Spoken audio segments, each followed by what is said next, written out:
Alright, so here we are in part 2, and I see that you made the right choice whenever you did touch your mouse. And we're going to continue on with this Windy Druid Lifer build. I guess I said that right. Windy Lifer build, Druid, whatever you want to call it. And then, like I said, we're going to revisit the Martial Arts Assassin, which, you know, the only piece that's not going to be just right on it, and you can tweak it any way you want, is going to be the armor, because I've gone through not one, but 2 enigmas and a treachery, and they went poof or something. I don't know what happened to them. Just very odd what's been happening with the armor on that character. But the important part's the skill points, stat points, and that's mainly it. So let's continue on with this one and then move on down the road with another D2 build. That's what you want to see, and that's what you're going to get. Enough of all the boring MMOs. Let's go to the exciting ones, like Diablo.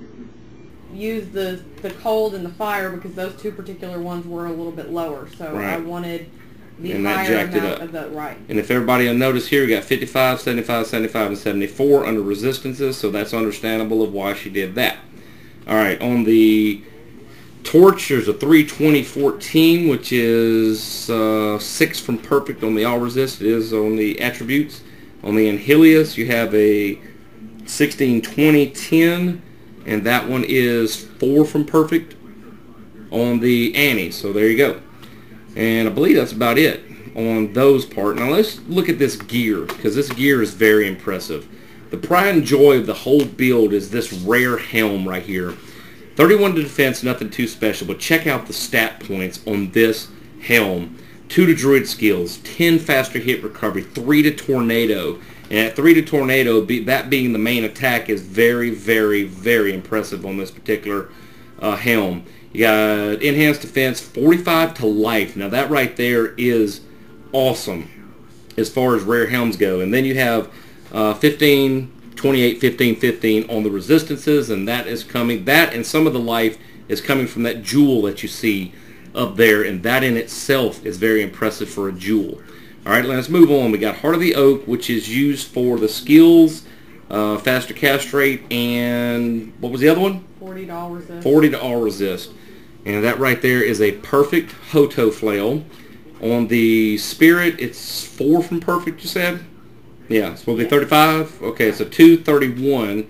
So that's important on that one, along with the Vitality, and I believe that's it, important on that one. On the armor, we got an Enigma, which is mainly for the teleport and the +2 to skills and various other stat points that are on here that Enigma's known for that are very important. On the amulet, we have a +2 to druid skills, 10 faster cast rate, 21 to strength, +8 replenish life, and then we have 25 to lightning resist and 5 to fire resist. So that's a very nice rare charm, mainly being used for the strength and the skills on that one.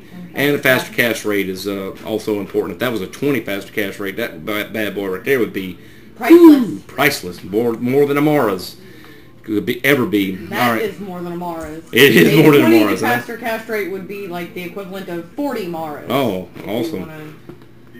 Wow. On the gloves, we have Blood Fist, mainly being used for the faster hit recovery and the 40 to life. On the boots, we have Water Walks, mainly being used for the faster cast rate, which is 20. Not faster cast rate. Whew, my bad. Faster run walk, 65 to life, and 15 to dex. Those are important ones on that. I'm reading this too fast up here. I'm just so used to faster cast rate. We were just talking about it. On the belt, we have a Rax, which is +1 to skills. Yeah, faster talk rate. I'm trying to get all this squeezed into 10 minutes. +1 to skills, 20 faster cast rate. Those are the most important on that one, and that one is a perfect Rax. 120 ED is perfect. And then we have a 1-3 Bull Kathos and a 1-3 Bull Kathos, mainly being used for the skills on that one and the life for the Bull Kathos. And once again, base life on this one is 1952, and I believe that's all the gear.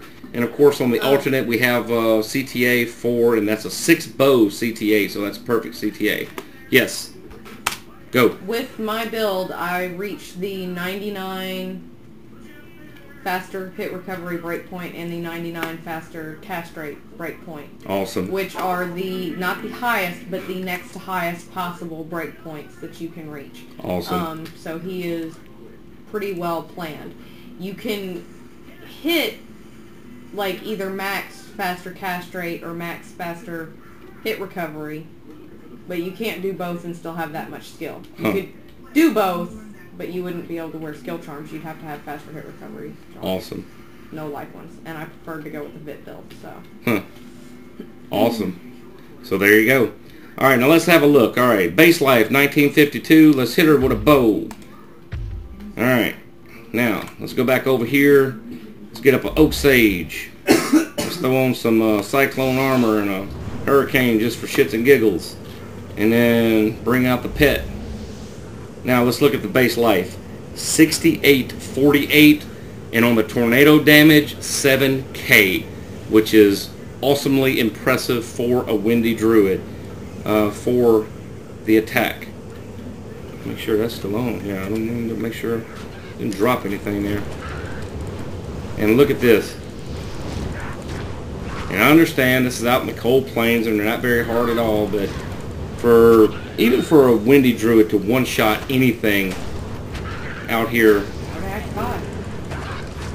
we could go to Act 5, but that's no big deal. I just wanted to give an example, mainly of the life, because that's very impressive for a solo player, this mainly being a PvM build. I want to stress that because she does not like to PvP, just like a lot of us don't, alright? This is strictly a PvM character, alright? So there you go. Everybody gets the idea on that, and I don't know what the crows are about. Are those charges? No, that's something to get down to Grizzly. Oh, I hear you. That's pretty neat. So you can have all kind of little things with this little dude. So there you go. That's basically it. Can't think of anything else to go over, and I hope everybody enjoyed that particular segment, and I'm sorry, but I had to do it. If you're curious about the faster cast rate and faster hit recovery breakpoints, what they actually are, I posted that information a long time ago on the forum on your website. Oh, okay. So yeah, go to the craftchestnation.webs.com, check out on the forums about the breakpoints and in there, and you can find out all kind of information there. So go check that out. That can help you plan your gear and your character. Absolutely. So go by there and check that out, and you heard it from the Goddess of All D2 and from the Craft Chest Nation and the Gods of Games. Until the next exciting episode, it is a craft of the mind. Go out there and have some fun. Boom.